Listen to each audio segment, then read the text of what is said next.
To you to all the speakers. Here are the general rules for debate. All speakers are given a 7-minute speech. Only 3 minutes are given for the reply speech. Point of information can be offered only after the first minute and before the 6th minute of the opponent's speech. Make sure to keep quiet if you are not speaking. Without further ado, I call this House to order on the motion, "This House supports gig economy." Let's invite the Prime Minister to begin his and her speech.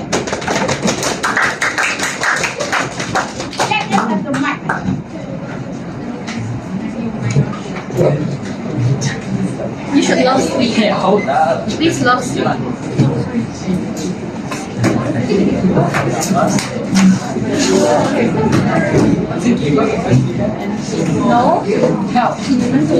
I jumped in last minute. Alright. Starting my speech in 3, 2, 1. In a world where hyperinflation is bound to occur and nearly everyone is struggling to make ends meet, we believe supporting a gig economy is an effective way to pull our society out from the pits of poverty without having to hunt for 2 or 3 jobs where they need to deal with demanding employers and are subject to long hours of work. Because this House supports a gig economy, this House supports a world with increased financial stability.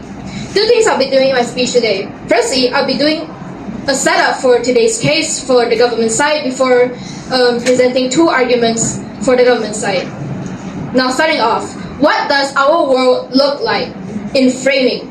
What is a gig economy? A gig economy means doing certain jobs without higher education and that involves around hobbies and works in the best interest of low-class people. Now, a gig economy exists to help support those who are in need of an existing income with barely any access to proper education or accessibility to a stable corporate job. When we support a gig economy, we can avoid the elimination of the most vulnerable communities where we provide a space for them to live and put food on the table. Now, what is this debate generally about? This debate is about which side benefits the larger demographic as well as catering towards their best interest and schedule. Now, the opposition side should argue how they solve the struggles of those who are struggling financially and prove to us that their alternatives are ultimately better than a gig economy. Now, this debate is important to argue from our side because this impacts the working class and the poor, and ultimately a country and its economy. We believe that a gig economy is necessary, especially to the most vulnerable members of society. We have 3 things to prove in this debate in order to win. Firstly, we need to prove to you that the gig economy is important to society and it is in fact very beneficial. Second of all, we need to explain to you why a world without a gig economy would ultimately be worse than a world with. And third of all, we need to prove how we are able to benefit the larger demographic involving our stakeholders. Now, the opposition side has to prove that the gig economy is bad to society and to provide a better alternative for the people who are reliant on gig economies today. Now, just to clarify before I give off my arguments, in our world, office jobs still exist and we don't oppose the existence of such jobs. Both can coexist in such as in status quo, and we are just providing the significance and importance of gig economy in society, and also pointing out what would happen if such a system ceased to exist. Now, on to my arguments. Firstly, a gig economy provides stability. Let's say your main job does not pay enough for you to make ends meet, but when you try to find a part-time job, you still have to meticulously work out a schedule with different hiring companies to come to a compromise. Or perhaps you're someone who does gigs all the time and you happen to be more productive in the evenings instead of mornings, for example. Now, a gig economy offers for better work-time flexibility as it is not reliant on fixed office hours and it is mostly request or order-based.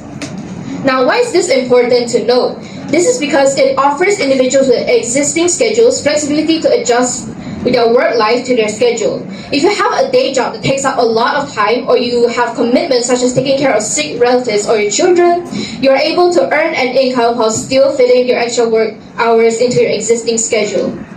This allows students, part-timers, workers with less pay, or people who need more income to support themselves to actually have a way to make working gigs possible, despite the schedules that might not align with typical office hours.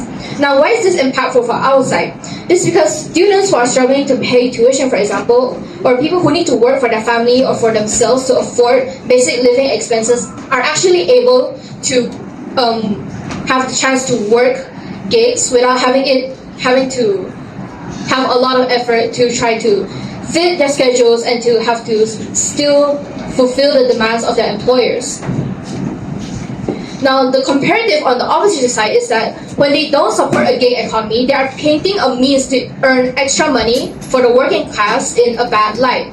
In that world, gigs are not a favorite means to earn money, even though we had clearly shown you just now that its benefits there are a lot of benefits on our side. So on the question of whether work hour flexibility is important, we clearly take this clash when we have shown you the necessity of the working class having flexibility to be their own boss and decide their own schedules so they can make ends meet one way or another through gigs. Now moving on to my second argument, accessibility. We are not privileged enough to have a craft, skill, or business passed down to you, or go to school or even university. Gigs are one of the only and the best options for you to start working in order for you to gain work experience. Now, most gig jobs don't require prior experience or education, unlike most office jobs do, which only hires college or university graduates nowadays. They also don't need to go through lengthy interviews or selection processes in order to start working. This means that gig jobs can be easily accessed by people who have not received higher education, or they're still receiving education but they need more money to fund their schooling fees or their lifestyles, or they need a job within a short span of time. Now, why is this important? Usually, these groups of people are the most in need of an income as a means to support themselves or their families. That accessible jobs can help them achieve this even without higher education and prevents these families from suffering from unemployment and later poverty. Now, the comparative of the opposition side is that the lack of gig economy would imply higher rates of unemployment and poverty, particularly amongst the already underprivileged and undereducated. Because people doing gigs based on whatever skills they are good at is not supported on the opposition side. This also applies to students that are simultaneously working and studying. It would mean that anyone without a college degree would have a far harder time to find a job in their side, and this directly causes poverty to be a bigger issue in the long term. Now, when we weigh the fact that our side provides an easy and accessible way for the disenfranchised to stand on their feet and be able to work for a decent living, oh my goodness, it's clear that our side takes the win. Ladies and gentlemen, we should support a gig economy so we can support those who are underprivileged. Hear, hear.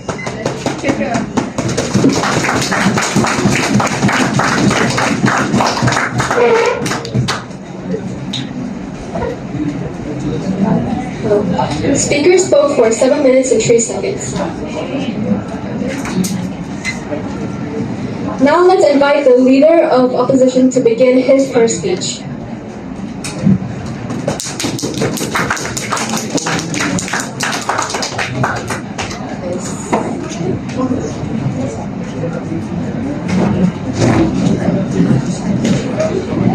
Timekeeper, I'd like to start my speech in 3, 2, 1. The proposition presents the gig economy as a modern solution to employment, one that offers flexibility, freedom, and opportunity. But behind this attractive image lies a troubling reality and truth. The gig economy thrives on insecure work, lacks basic labor protections, and it creates a generation of workers trapped in uncertainty. This is why we as the side opposition stand firmly against the motion. Because what is being promoted is not progress, but the normalization of exploitation and instability of the name of convenience. So here are a few things that I would like to do in today's debate. We will define the motion properly. We will state our status quo, mechanisms, stakeholders, impacts, and our main arguments. So, we as the side opposition believe that the gig economy refers to a labor market characterized by short-term, freelance, and contract-based works. So, for example, Foodpanda and Grab is marked by flexibility and it lacks of traditional employment benefits and task-based work. For our status quo is that we believe in a world where gig economies are common, and this is how people survive in this era. But to make it clear, we as the side opposition does not claim to ban the gig economy, but rather not support this form of work. Our mechanism here is that, as I stated, we would not ban the gig economy, but rather promote the benefits of traditional work. Because who is affected in this case are the workers that works in the gig economy. And what I mean by this is that the gig economy may bring some bad impacts, that workers who work in the gig economy may miss out the benefits of health insurance, paid leave, retirement plans, or unemployment protection. Moreover, work-life balance could impact freelancers to struggle to set boundaries or feel pressure to work constantly to stay repetitive. And the last impact of this is that they lack of support. What I mean by this is that they would have to face the challenge. They will have to face the challenges themselves without the traditional jobs, team, environment, or mentorship. So traditional jobs here is that like what the government has said, like the ones that works in the office, and the benefits of this is that they back up a lot of employment benefits such as health insurance, paid sick leave, vacation days, and retirement plans. Furthermore, traditional jobs provide training to train the workers, and often they promote like the role. And furthermore, to my arguments, we as the side opposition believe that in this gig economy, workers are paid per task, not on a fixed salary. This means income is inconsistent, highly dependent on demand, and vulnerable to factors like weather, food price, or algorithm changes. For example, a Grab rider may earn 100 ringgit one day and only 30 ringgit on the next, despite working similar hours. This inconsistency can make it extremely hard to budget for essentials like rent, groceries, or emergency savings. Moreover, unlike salaried workers who live in the job, who live in the office job, like something like that, gig workers don't receive paid leave, EPF contribution, or financial assistance in emergencies. And furthermore is that it creates mental health drain. The gig economy creates an environment filled with isolation and pressure. Since earning depends on how many tasks are completed, workers feel forced to overwork, often in unsafe or unhealthy conditions, leading to burnout, stress, or even depression. So, yes, even if the government might think that, but all jobs have pressuring part, but in this economy and the job, we believe that gig economy leads to more impacts that could create mental health strain because they lack of social support of a typical workplace. There's like no colleagues, no HR department, no mental health service.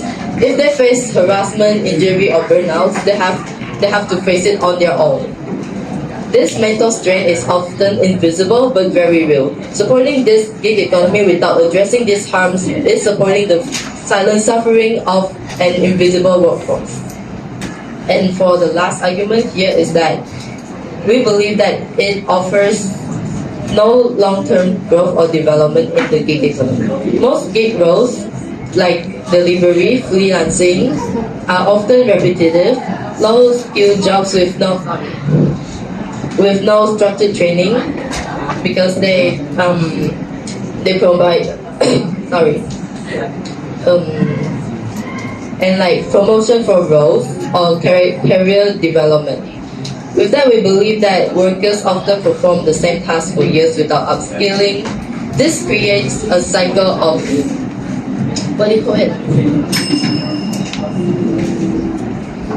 it's like a cycle. For example, a food driver rider, food delivery driver may work for 5 years without gaining any skill that could help them to move into a better paying or a more secure job.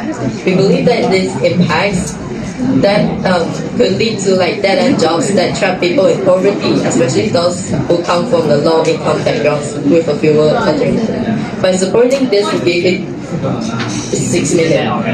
By supporting this gig economy as it stands, we are not investing in people, but rather using them for short-term labor with no future prospects.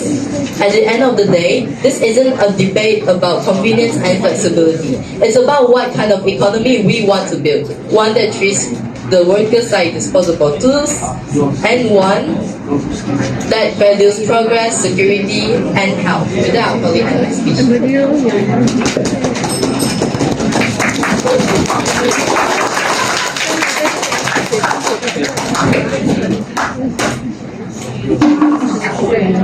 Speaker spoke for 7 minutes. Next, let's invite the Deputy Prime Minister to begin her speech.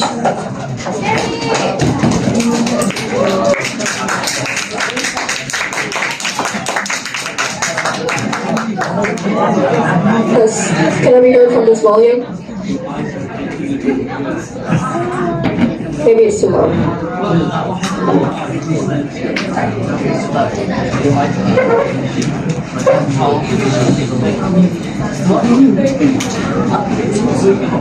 Every 3 seconds, a vulnerable victim loses their job. Every 3 seconds, someone dies from starvation and poor living conditions. By the time I finish that line, at least 3 victims die for simply not having the capacity to put food on the table because society in opposition side limits these people's choices from pursuing a good job due to the disgusting narrative painted by Orion's team. Opposition kills these people in the first place, we protect them. Proud to propose. 3 things I'll be doing in my speech. Firstly, I'll be doing a few points of clarification for a government's case. Secondly, on my responses towards opposition's case. And lastly, on my arguments. Now let's look at a few points of clarification. Number 1.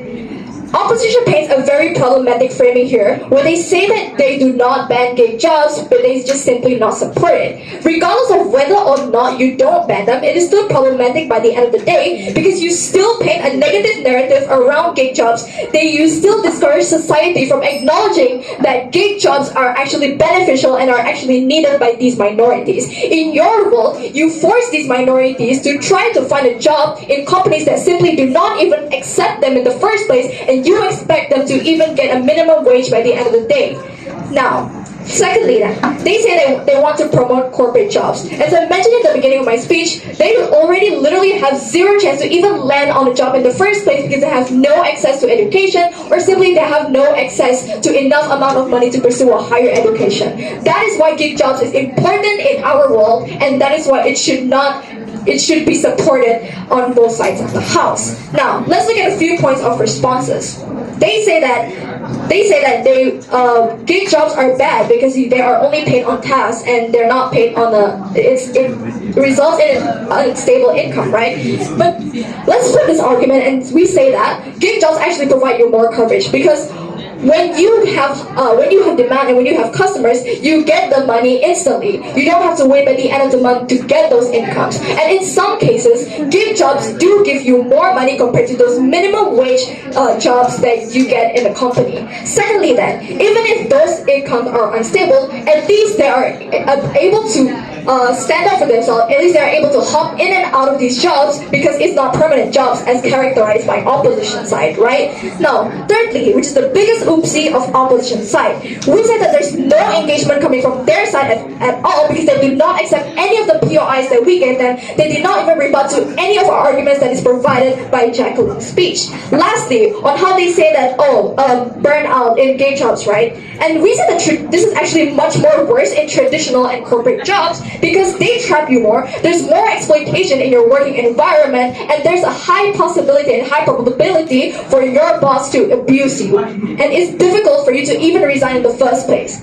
Now, before I move on to my arguments, I'd like to take a POI. 3, 2, Yes.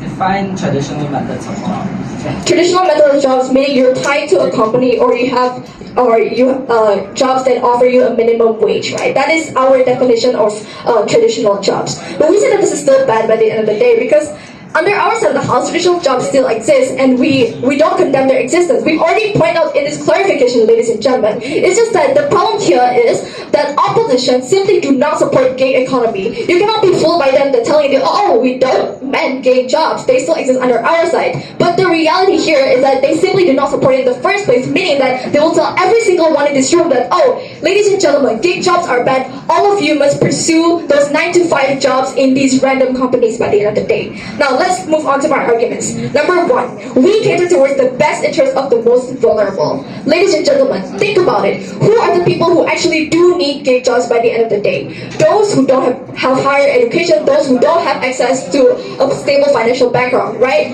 If we don't support gig jobs by the end of the day, these people will die of starvation. These people who don't have the ability to put food on their table, these people won't have the ability to feed their 5 kids at home. Now, firstly, we say that under our side of the house, major corporates who limit flexibility and abilities of workers due to the fixed schedule. Meanwhile, under our side, gig jobs open more opportunities for those who don't have access to proper education because it revolves around hobbies, it revolves around your talents, and it revolves around your flexible schedule. We also provide more freedom of choice for workers under our side, and there's a lot more mental stability for these people who desperately need these gigs. Now, secondly, on the exclusivity, opposition force individuals to always opt for permanent jobs that are difficult to land on because they still require basic level education. They still require you to pursue a certain degree in university, which is why we say that it is already impossible for these minorities to even get corporate jobs by the end of the day.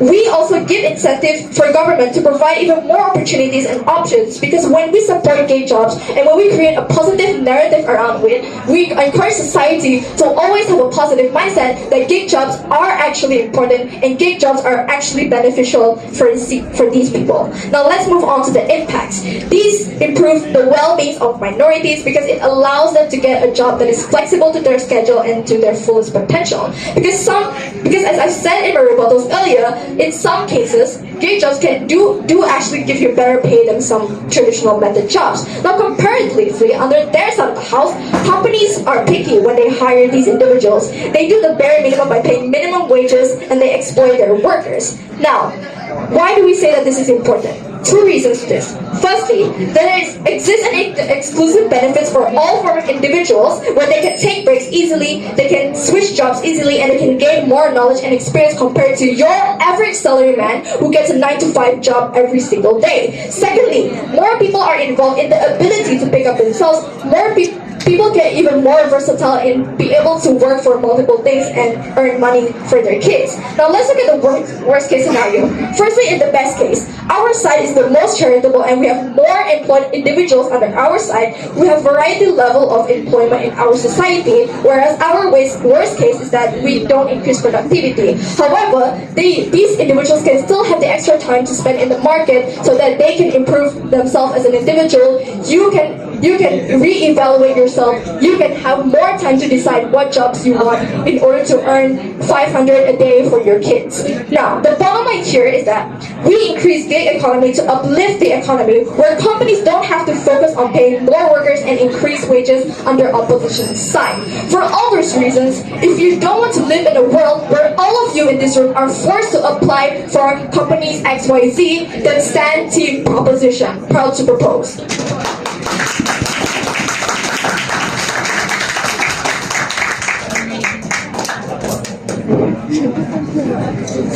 Speakers spoke for 7 minutes and 12 seconds.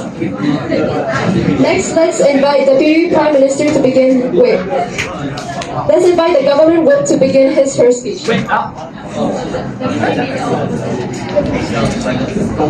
continue, let's invite the Deputy Leader of Opposition to begin her speech. Yes, her speech is insane.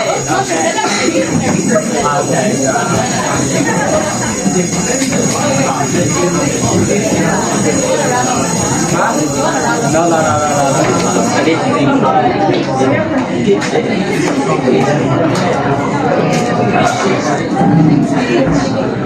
Okay, I would like to start my speech in 3, 2, 1. In today's era of globalization, we as the opposition side are supporting these traditional forms of methods which will last eternally and everlastingly. So, while government side can continue yapping on the and painting the perfect picture of what the gig economy is, they only tell you how this benefits people without telling you how this may also end up pulling these people into financial debt and also bring you down in life. So overall, what has the government done throughout these two speakers' speech? They have only painted us the beautiful picture without actually showing us how this could mentally stress these people, like how my first speaker has spoken.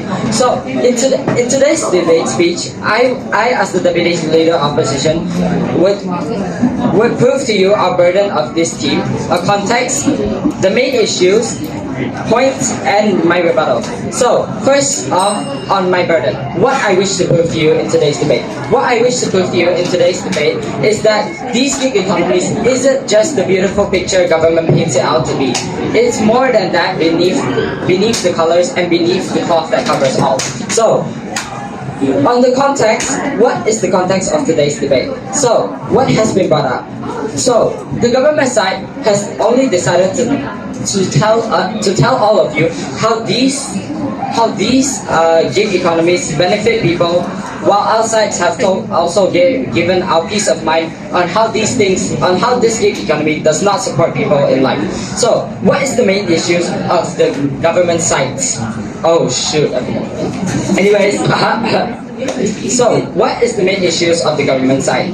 They painted you a false narrative showing you all the benefits. I don't know if it's 1 minute yet. Okay, yeah, sure, accepted. As opposition side, how do you solidify job opportunities in these minorities? Do you mind repeating that? How do you, as opposition, solidify these job opportunities in these minorities? Okay, so, I will talk about that further later on in my rebuttal because, so basically, first I would like to move, now I would like to answer the government's question. So basically, they talked about how do we make these people have more opportunities in these traditional job offers. So remember my POI while the Deputy Prime Minister was giving her speech, I asked her to define the definition of traditional line of work. So basically, she says the definition she gave does not include you need a higher education. Instead, it only says something about how it has a fixed schedule and it's not flexible. So, because it doesn't need a higher education, this also means that there are other works such as carrying stuff or a crane mechanic, which does not need you to pursue these higher educations in order to get these jobs. So, moving on to my rebuttals for the first speaker of government side is that they talked rejected, sorry. So they talked about how gig economy is somehow a part-time job. Now I would like to clear out, gig economy and part-time jobs are two different things. Part-time jobs are not flexible in their work. Instead, part-time jobs have a fixed schedule. So this is not actually true when they say it's part of a part-time job. So they claim that these okay, wait. So continuing, I would like to move on to the second speaker from government side's speech. So basically, they talked about how they gave an example of the gig economy as today you may or may not earn more than people with stable work. So we tell you how this is a double-edged sword because these things, yes, maybe you may earn more than these people who work with a schedule, but this also means that you could potentially work and get less than these people who work in these fixed work. So Next, I would like to move on to my argument. So basically, I would like to continue solidifying and elaborating my first speaker's speech. So they talked about how no minimum wage. So she claimed about how there is no minimum wage and no working hours limit. So no minimum wage, as I have talked about in my rebuttal just now. So basically, having no minimum wage means that you could either earn more or earn less than you expected, which may completely stress you in a way. So yes. If you could give us an idea of what traditional method means on your side, give us examples. Okay, so basically, what is a form of traditional line work?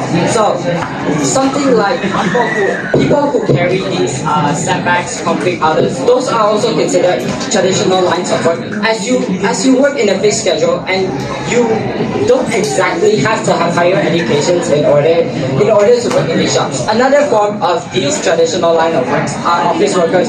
Yes, you need higher education, but I as the opposition side have already proved to you that not all lines of traditional needs a higher education. So with no minimum wage, you may earn less or earn more than a person who works, and if you earn less, then you may be financially unstable. So no working hours limit. So this is also somehow a double-edged sword by talking about how having no working limit could mentally stress someone if they're trying to tie both ends of the knot. They could work tirelessly and could lead them into social problems. So moving on, the first speaker has also talked about how there's no legal protection towards examples like health insurance, retirement plans, and socialization. My bad. No. So basically, what she's trying to prove here today, in that point, is that these people, you're just one accident away, you're just one sickness away from getting your entire job screwed and potentially even your life because you couldn't earn money for those few days and there's no one to help you. So these traditional lines of work offer paid medical leaves, retirement plans, and also a health insurance, which makes sure that you get to earn something even though you may be sick. So with government side today in their speech, by supporting these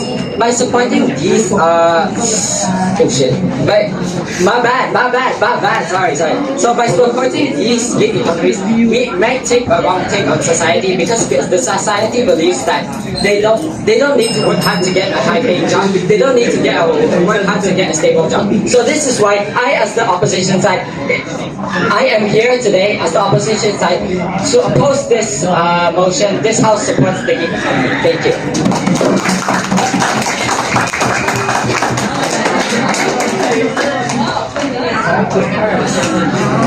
Speaker spoke for 7 minutes and 30 seconds. Now let's invite the government whip to begin her speech.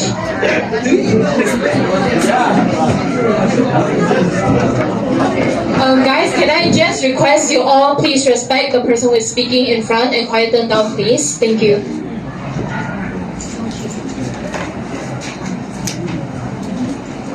Speaking!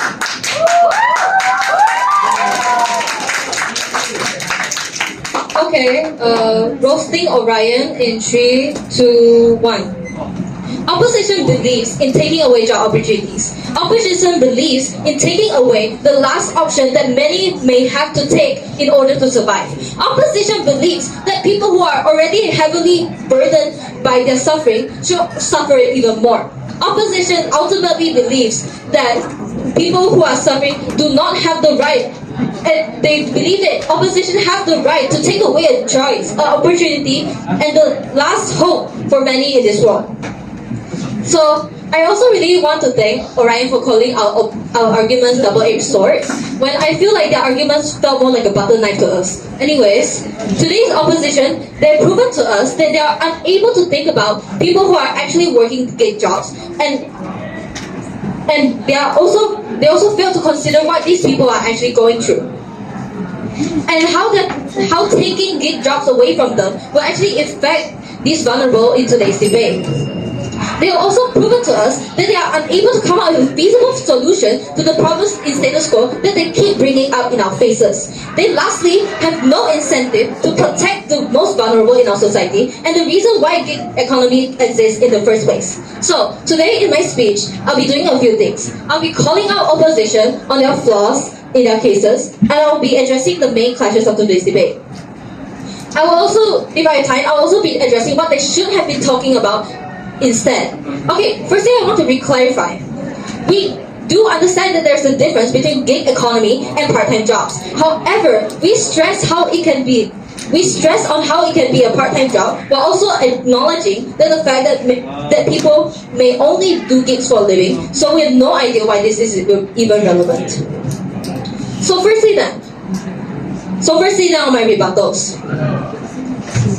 They talk about how gigs can stress people out, but we also tell you that this is completely true on their side as well. We can tell you that people can still work full-time jobs and still be stressed. We also think that people who are we also want to address that we think that people are more stressed when creditors are knocking on their doors demanding a payment. They're probably more stressed having no money while needing all the money that never mind, scrap that. I also want to address the point on normalization of exploitation. Not only have they failed to elaborate why this is a feasible argument at all, I also want to point out that exploitation also happens under their side of the house. I also want to point out that exploitation is more prominent under their side of the house because when you're bound by a contract, it's harder for you to get out of a bad situation than when you're in a gig where you can quit whenever you want. So they say that we're painting a perfect picture of what gig jobs will look like. So let me paint you a worst case scenario on our side of the house.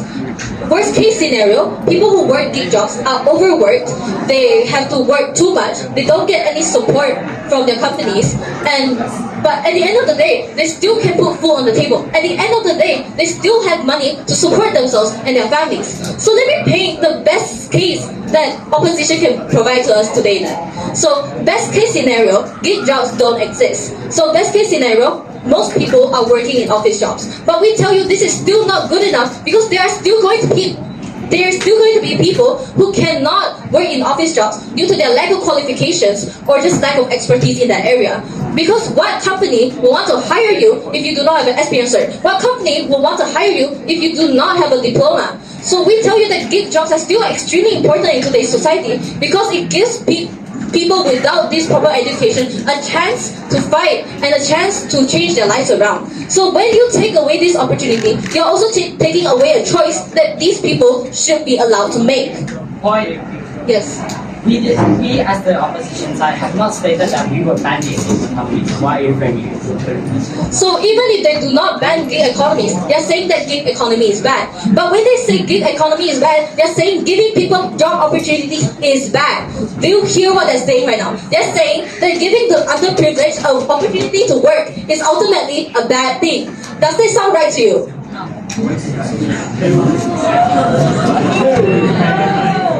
So they also asked us to bring up examples of gig jobs. We also want to remind you that gig jobs are not just Grab drivers. We also want to remind you that gig jobs apply to anyone working freelance. So think photographers, think graphic designers. These are still people working gig jobs because they are project-based and not based on a fixed salary. These people are still demographic of people working gig jobs. And when they say they want gig jobs to not exist at all, they're saying that all these people should not be working in these fields and should instead go get a proper corporate job, which I don't see why they have to. And then they say that traditional jobs also apply to the people carrying sandbags. Okay, I want you to imagine this. Would you rather carry sandbags for their traditional jobs, or would you rather just drive a Grab? Which one sounds easier to you? Grab. Listen to me. They say that traditional jobs still include like carrying sandbags and doing construction work. Well, we tell you that gig jobs, you can do graphic design, you can do You can do Grab job. You can do Grab deliveries. So which one sounds better to you? Which one sounds less exploitive? So I really do not get their rationale at all.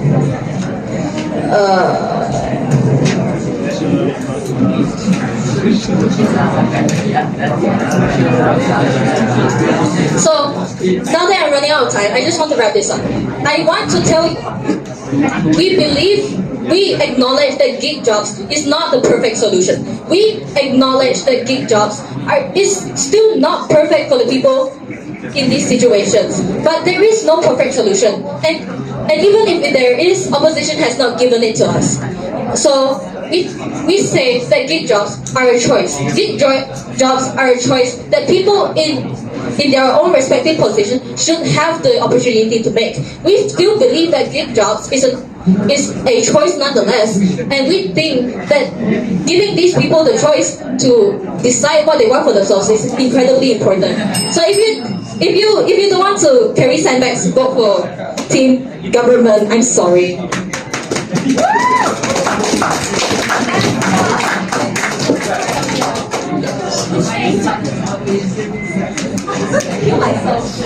Speakers spoke for 7 minutes and 5 seconds. Now, let's invite the opposition whip to begin her speech. We give you 1 minute. Oh, okay. You have 2 pages. You can survive.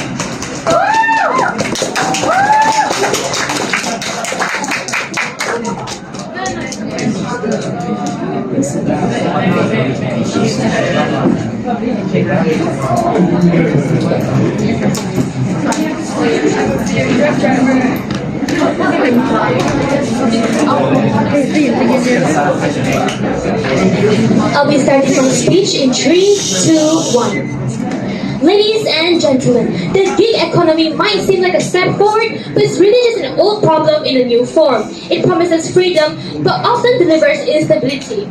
The gig economy doesn't support people. It uses these workers instead. In another term, exploitation.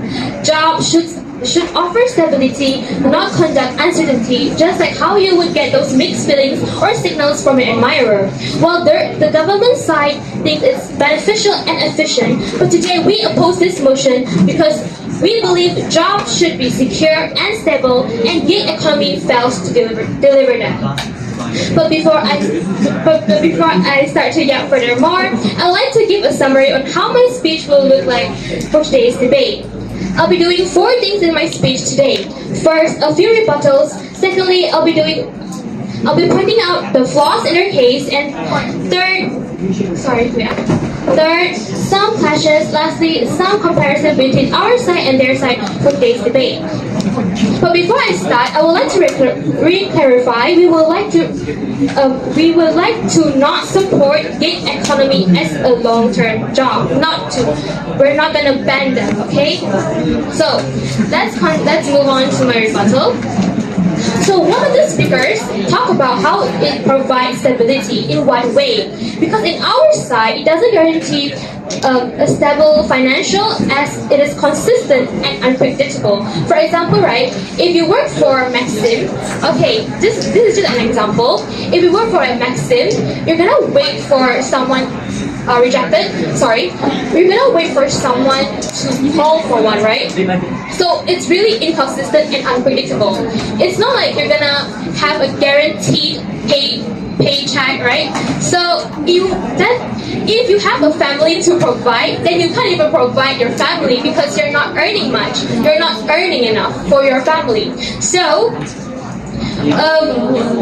it doesn't provide stability. Instead, it provides instability. Rejected. Secondly, we provide financial help for those who can't afford to pay for a higher education.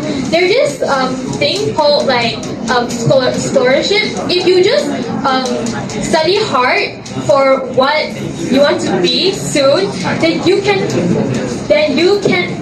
go for a higher education. You don't actually, right? We also provide some duit bantuan for those who are rejected, for those who are in poverty. We are trying to help them, and by giving them money that they need. Okay. And the second speaker for today's debate mentioned how it's potentially gigs. If you do gigs, then you can potentially make more money. But the key word here is potentially. So you're trying to say that it won't actually give you more money. Like you're just trying to say that, oh, potentially, maybe you're gonna get more money if you do more gigs. But like it's low key. Not making sense because gigs, if you do gigs, right, you need to do like 5 gigs to get this much of paycheck. But if you do like 1 full-time job, you can get this much of paycheck with just 1. You're just basically killing 2 birds with 1 stone. So, okay, wait. Oh, they also blame us. Yeah, they also blame us, trying to tell us that, oh, you're not banning the blah blah blah, and like the way she interprets it is like she's trying to blame us for not banning gigs. Yeah. Okay. So let's move on to their flaws. Okay. So their side claimed that we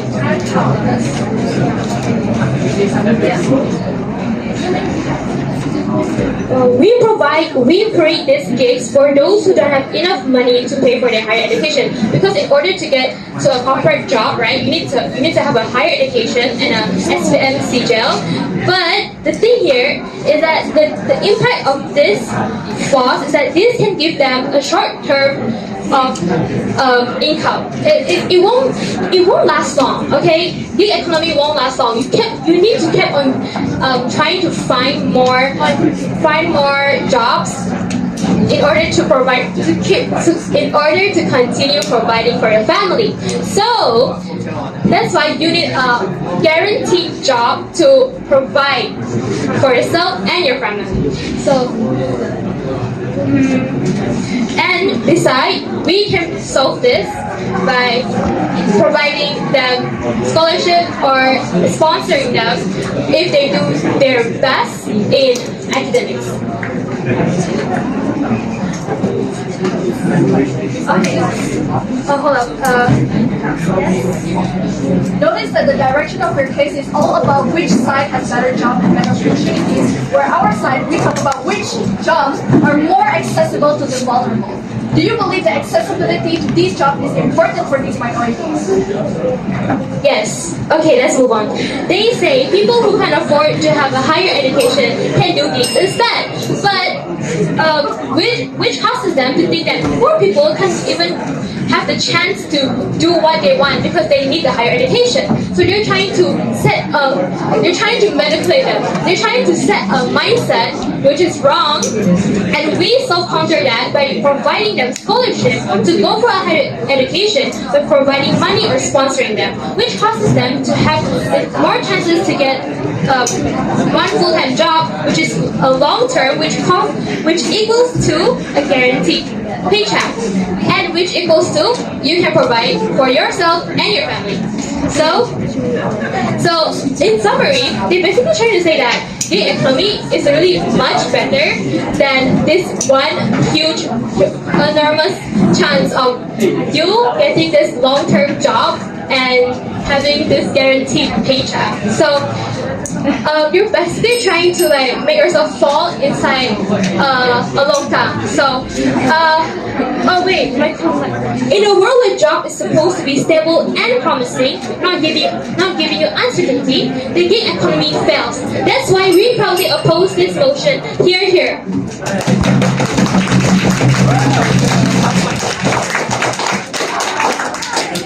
Speakers spoke for 7 minutes and 17 seconds. That's the end of our debate. Speakers may cross the floor and shake hands.